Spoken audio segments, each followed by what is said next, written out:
आज हम भारतीय संविधान के एक बड़े ही दिलचस्प सफर पर निकलेंगे, अनुच्छेद 30 से लेकर 40 तक। ये वो हिस्सा है जो हमें दिखाता है कि हमारा संविधान कैसे एक तरफ हमारे अधिकारों की रक्षा करता है और दूसरी तरफ देश के लिए बड़े बड़े लक्ष्य तय करता है। तो चलिए इस सफर की शुरुआत करते हैं।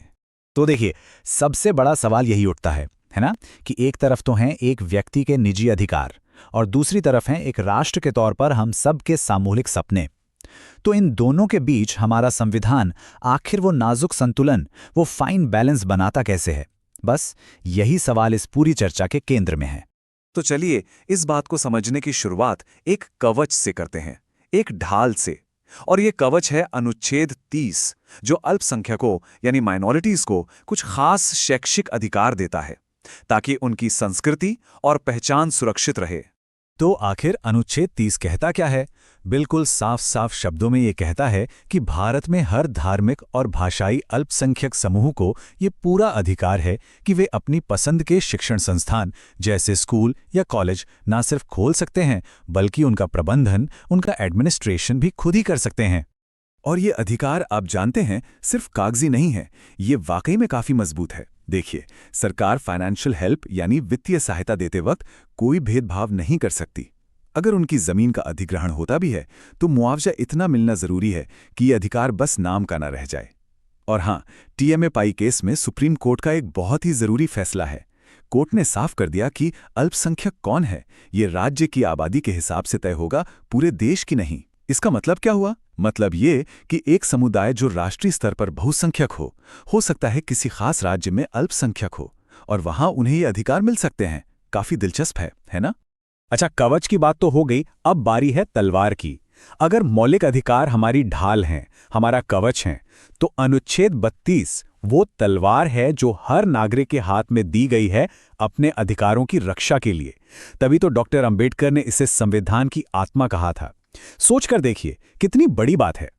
और अनुच्छेद 32 के महत्व को समझने के लिए रामबाण से बेहतर शब्द शायद ही कोई हो, क्योंकि जब भी मौलिक अधिकारों का हनन होता है तो ये सबसे अचूक और गारंटीड उपाय है।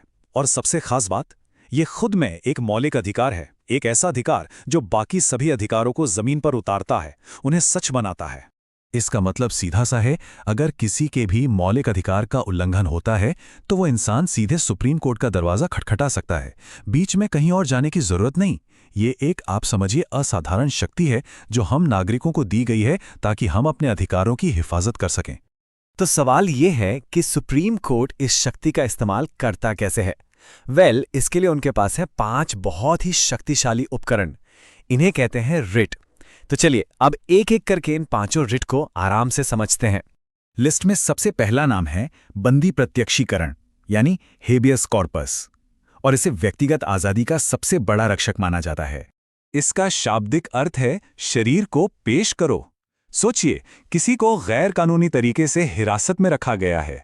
ऐसे में अदालत ये रिट जारी करके पुलिस को आदेश देगी कि उस व्यक्ति को फौरन हमारे सामने पेश करो। ये इस बात को सुनिश्चित करता है कि किसी की भी आजादी मनमाने ढंग से ना छीनी जाए। ओके, अगला रिट है परमादेश यानी मैंडेमिस। ये समझिए, अदालत की तरफ से सरकार को दिया गया एक सख्त आदेश है। परमादेश का मतलब है हम आदेश देते हैं। इसका इस्तेमाल कब होता है? मान लीजिए कोई सरकारी अधिकारी या विभाग है और वो अपना कानूनी काम नहीं कर रहा जो उसे करना चाहिए, तो अदालत ये रिट जारी करके उन्हें अपनी ड्यूटी पूरी करने का आदेश दे सकती है। इससे आप जानते हैं शासन में जवाबदेही तय होती है। चलिए अब आते हैं अधिकार पृच्छा पर यानी को वारंटो। ये रिट सीधा सीधा सवाल करती है कि कोई व्यक्ति किस अधिकार से किसी सार्वजनिक पद पर बैठा है। इसका मतलब ही है बाय व्हाट अथॉरिटी, या किस अधिकार से। अगर कोई व्यक्ति किसी ऐसे सरकारी पद पर काम कर रहा है जिसके लिए वो योग्य नहीं है, तो अदालत इस रिट के जरिए पूछ सकती है कि वो किस अधिकार से उस पद पर है। इससे अवैध रूप से पद पर बैठे लोगों को रोका जाता है। ओके, तो आखिरी 2 रेट्स प्रतिषेध और उत्प्रेषण। इनका लेना देना सीधे अदालतों से है। प्रतिषेध, जिसका मतलब है रोकना, ये किसी गलती को होने से पहले रोकने के लिए है। मतलब अगर कोई निचली अदालत अपने अधिकार क्षेत्र से बाहर जाकर किसी केस की सुनवाई कर रही है तो ऊपरी अदालत उसे रुक जाओ बोल सकती है। और दूसरी तरफ है उत्प्रेषण, जो कि हो चुकी गलती को सुधारने के लिए है। ये तब इस्तेमाल होता है जब निचली अदालत कोई गलत फैसला दे चुकी हो तो उस फैसले को रद्द करने के लिए। तो आसान शब्दों में, प्रतिषेध रोकता है और उत्प्रेषण सुधारता है। तो कवच हो गया, तलवार हो गई। अब वक्त है संविधान के दिशा सूचक यानी कंपस को समझने का। और ये कंपस हैं राज्य के नीति निर्देशक तत्व यानी directive principles of state policy. ये एक तरह से हमारे देश के लिए एक रोड मैप है, एक गाइड है जो बताते हैं कि हमें किस दिशा में आगे बढ़ना है। देखिए, मौलिक अधिकार और निर्देशक तत्व ये दोनों काफी अलग हैं। सबसे बड़ा फर्क, मौलिक अधिकार न्यायोचित हैं, मतलब अगर उनका उल्लंघन हो तो अदालत जा सकते हैं, लेकिन निर्देशक तत्वों को अदालत में लागू नहीं करवाया जा सकता। दूसरी बात, अधिकार ज्यादातर नकारात्मक होते हैं, वो राज्य को कहते हैं ये मत करो, जबकि निर्देशक तत्व सकारात्मक हैं, जो राज्य को जनता के भले के लिए कुछ करने का निर्देश देते हैं। और आखिर में, एक का लक्ष्य है राजनीतिक लोकतंत्र लाना, तो दूसरे का सामाजिक और आर्थिक लोकतंत्र स्थापित करना। तो यहाँ एक सवाल जरूर मन में आता है कि अगर ये निर्देशक तत्व अदालत में लागू ही नहीं हो सकते तो फिर ये इतने जरूरी क्यों हैं? इसका जवाब देता है अनुच्छेद 37। ये कहता है कि भले ही ये न्यायोचित ना हो, लेकिन ये देश को चलाने के लिए मूलभूत हैं, यानी बिल्कुल बुनियादी। ये सरकार के लिए एक नैतिक दिशा सूचक हैं, एक नैतिक कर्तव्य है कि जब भी कोई कानून बनाया जाए इन सिद्धांतों को ध्यान में रखा जाए। चलिए इसको एक ठोस उदाहरण से समझते हैं। अनुच्छेद 40। ये वो अनुच्छेद है जो महात्मा गांधी के ग्राम स्वराज्य के सपने को संवैधानिक आधार देता है। गांधी जी का एक बहुत शक्तिशाली सपना था। उनका मानना था कि असली लोकतंत्र की शक्ति दिल्ली के गलियारों में नहीं, बल्कि हिंदुस्तान के गांव में बसनी चाहिए। एक ऐसा भारत जहां हर गांव आत्मनिर्भर हो, अपने फैसले खुद ले सके।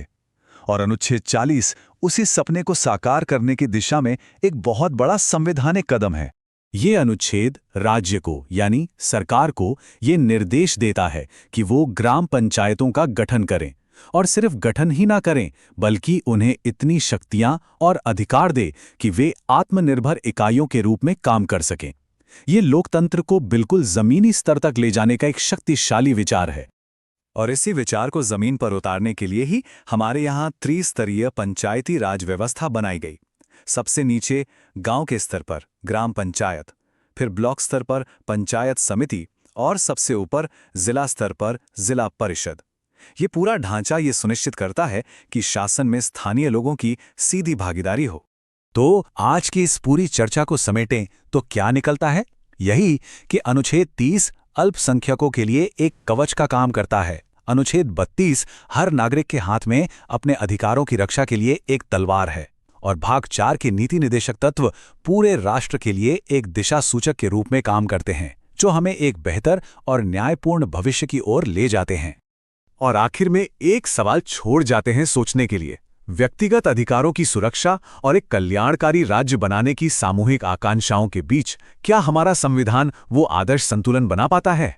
ये एक ऐसा सवाल है जो हमारे लोकतंत्र के दिल में बसता है और जिस पर हम सबको सोचना चाहिए। अगली बार तक इस पर जरूर विचार कीजिएगा। धन्यवाद।